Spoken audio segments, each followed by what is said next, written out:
Shalom, salam sejahtera untuk kita semuanya. Saudara-saudara yang dikasihi Tuhan dimanapun Anda berada. Masih bersama dengan saya Pendeta Daniel Siswanto. Kita akan melanjutkan pelajaran sekolah sahabat kita.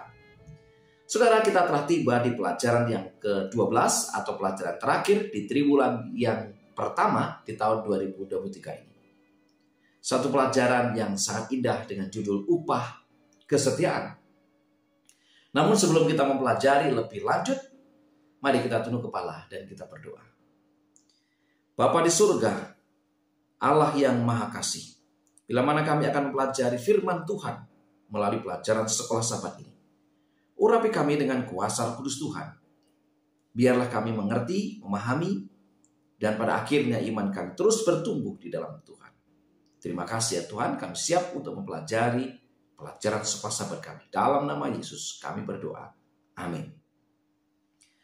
Saudara-saudara yang dikasihi Tuhan, pelajaran yang ke-12 triwulan yang pertama tahun 2023 dengan judul Upah Kesetiaan. Ayat inti terdapat di dalam Matius 25 ayat 21. Maka kata tuannya itu kepadanya, baik sekali perbuatanmu itu, hai hambaku yang baik dan setia. Engkau telah setia dalam perkara kecil. Aku akan memberikan kepadamu tanggung jawab dalam perkara yang besar. Masuklah dan turutlah dalam kebahagiaan Tuhanmu.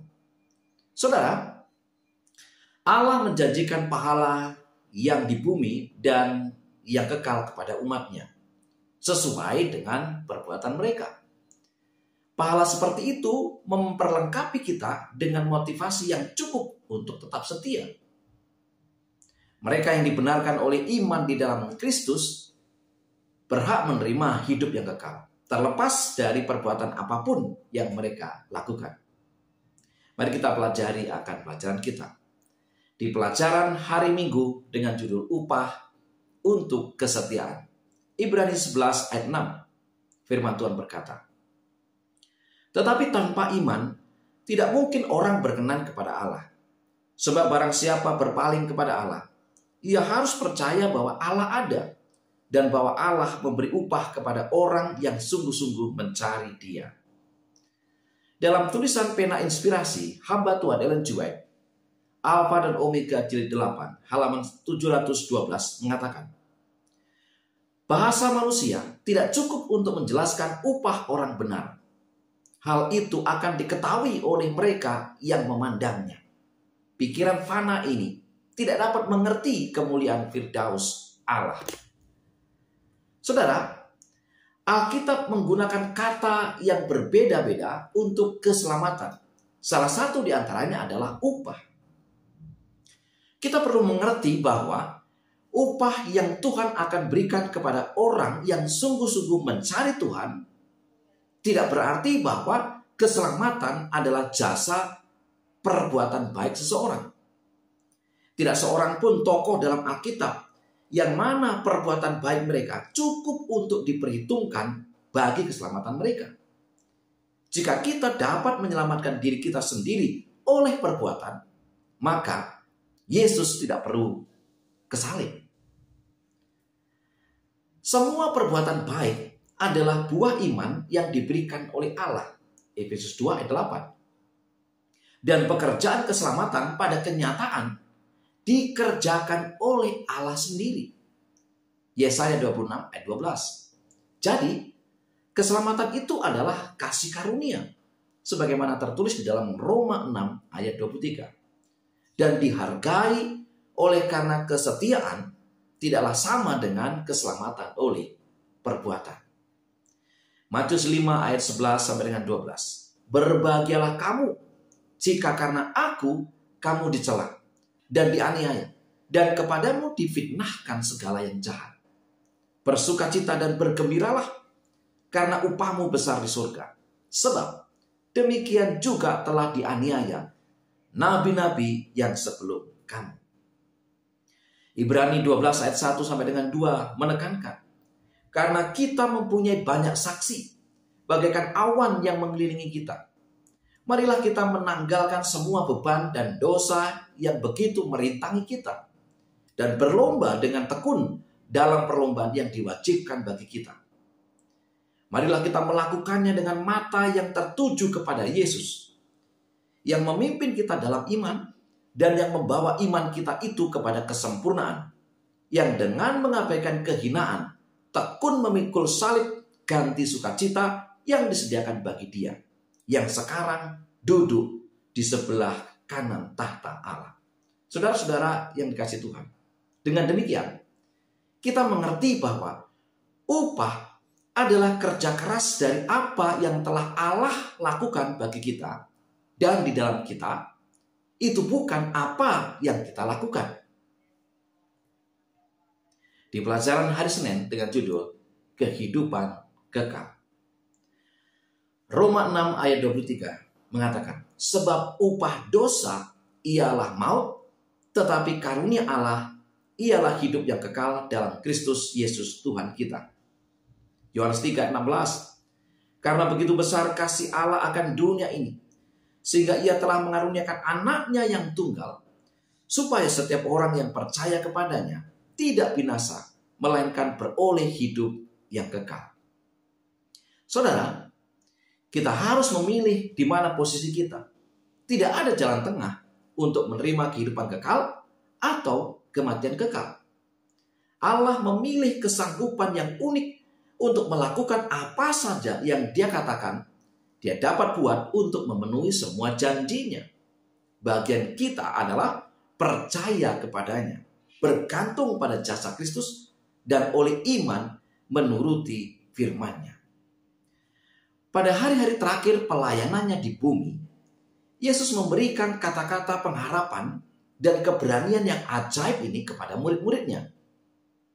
Kata-kata ini akan mengangkat semangat mereka pada saat putus asa dan pencobaan. Kata-kata itu harus mengerjakan hal yang sama untuk kita.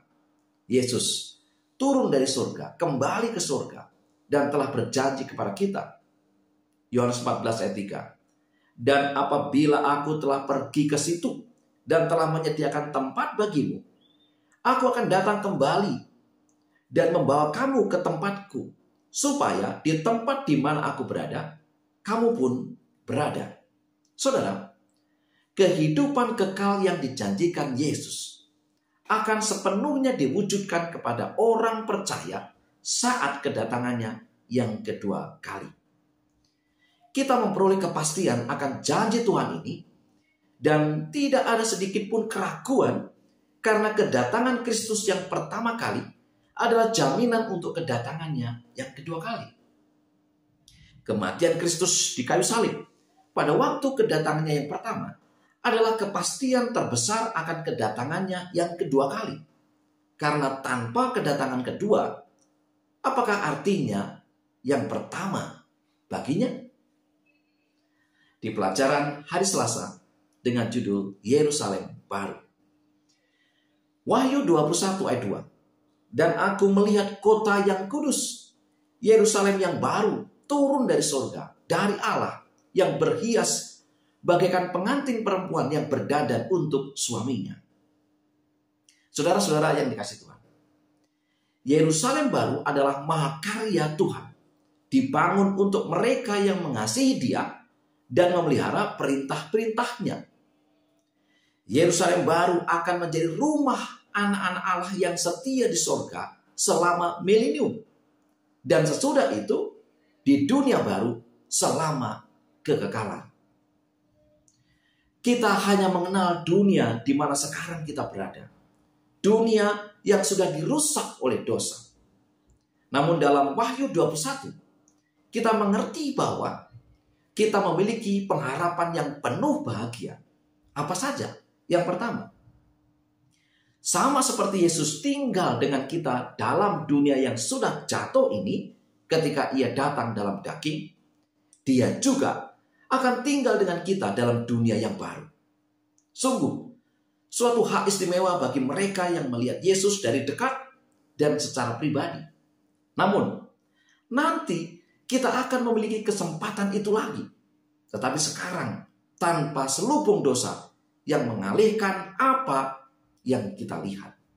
Yang kedua, Kita yang hanya tahu air mata dan kesedihan, tangisan dan rasa sakit, saatnya nanti akan mengerti satu dari janji-janji terbesar dalam kitab suci, yaitu, dan ia akan menghapus segala air mata dari mata mereka, dan maut tidak akan ada lagi.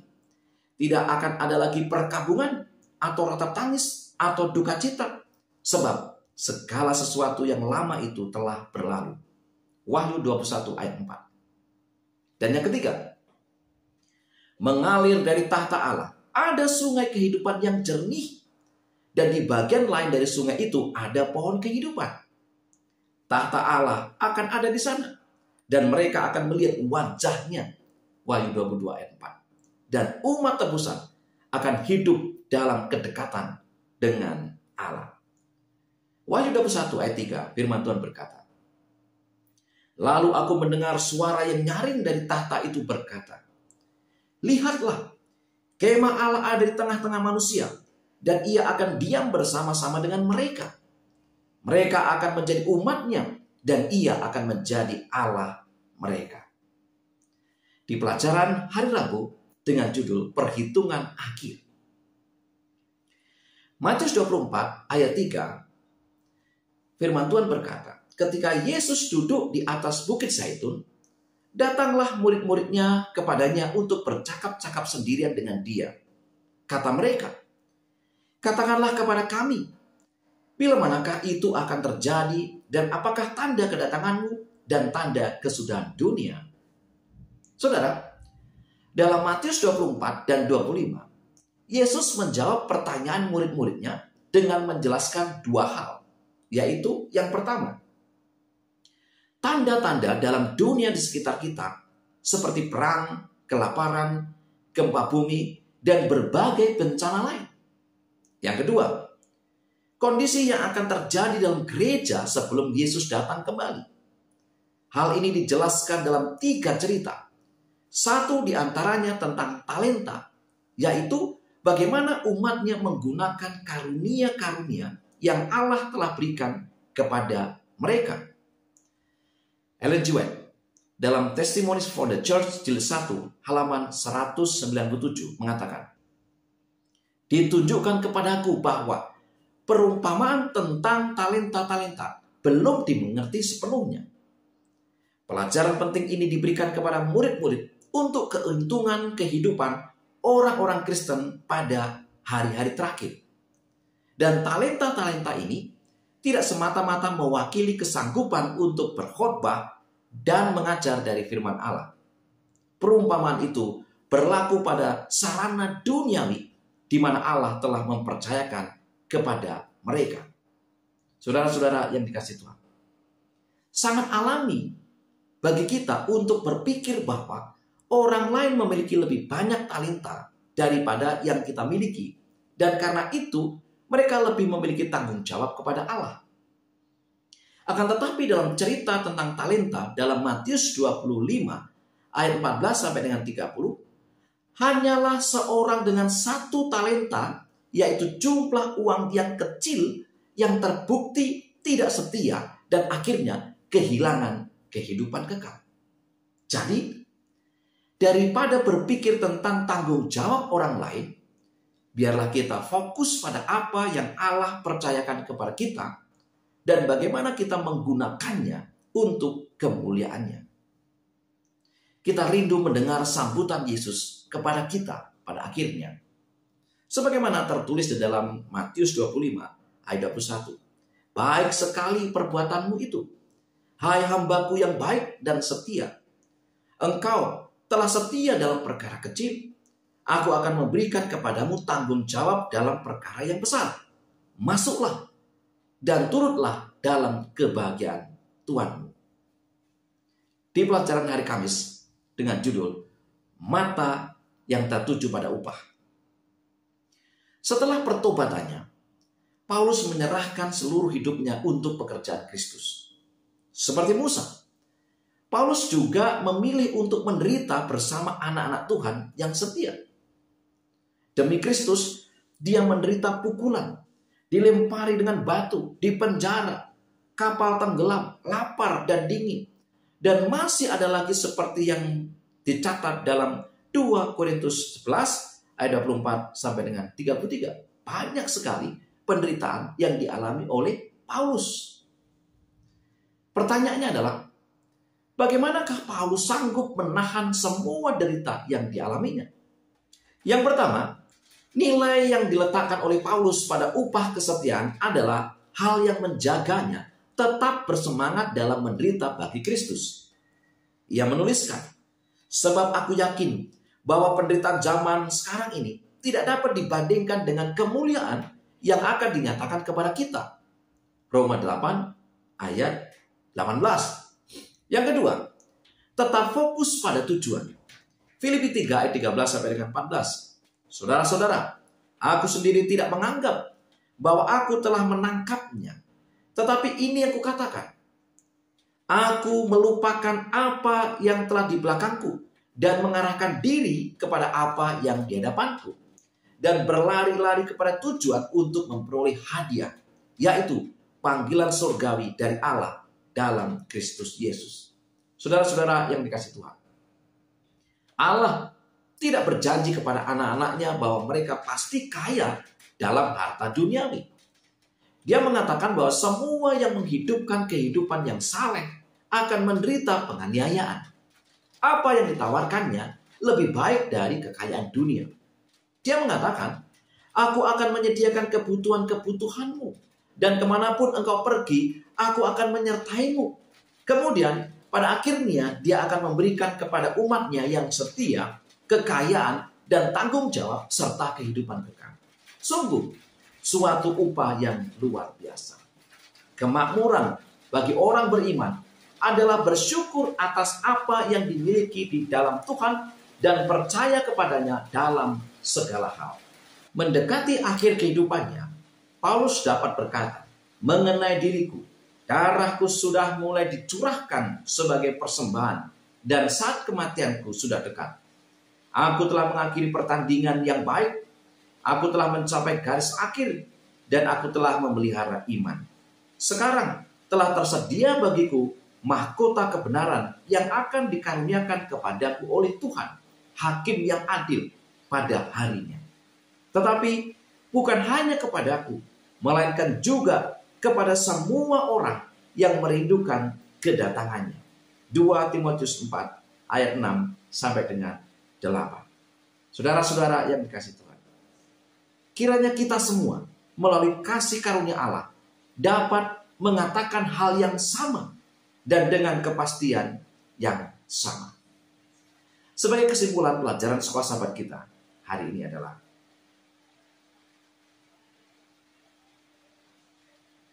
sebagai kesimpulan pelajaran sekolah sahabat kita, yang pertama, semua perbuatan baik adalah buah iman yang diberikan Allah dan pekerjaan keselamatan hanya dapat dikerjakan oleh Allah sendiri. Yang kedua, bagian kita untuk memperoleh kehidupan kekal hanya dengan iman percaya kepadanya, bergantung pada jasa Kristus dan menuruti firman-Nya. Yang ketiga, Yerusalem baru akan menjadi rumah anak-anak Allah yang setia di surga selama milenium. Dan sesudah itu, di dunia baru selama kekekalan. Yang keempat, kita harus fokus pada apa yang Allah telah percayakan kepada kita. Dan bagaimana kita menggunakannya untuk kemuliaan-Nya. Yang kelima, kemakmuran bagi orang beriman adalah bersyukur atas apa yang dimiliki di dalam Tuhan dan percaya kepadanya dalam segala hal. Saudara-saudara yang dikasihi Tuhan, itulah pelajaran sekolah sahabat kita sepanjang pekan ini. Untuk mengakhirinya, mari kita tunduk kepala dan berdoa. Bapa di surga, sekali lagi kami memohon agar kiranya Roh Kudus Tuhan menjadi bagian kami, mengurapi kami, memberikan hikmat kepada kami, sehingga kami dapat memahami, mengerti, dan mempraktekkan atau melakukan akan firman ini. Terima kasih ya Tuhan. Mohon berkat untuk seluruh umat-umat Tuhan dimanapun mereka berada. Dalam nama Yesus kami berdoa. Amin. Saudara-saudara yang dikasih Tuhan, selamat belajar, selamat sabat, dan Tuhan memberkati kita.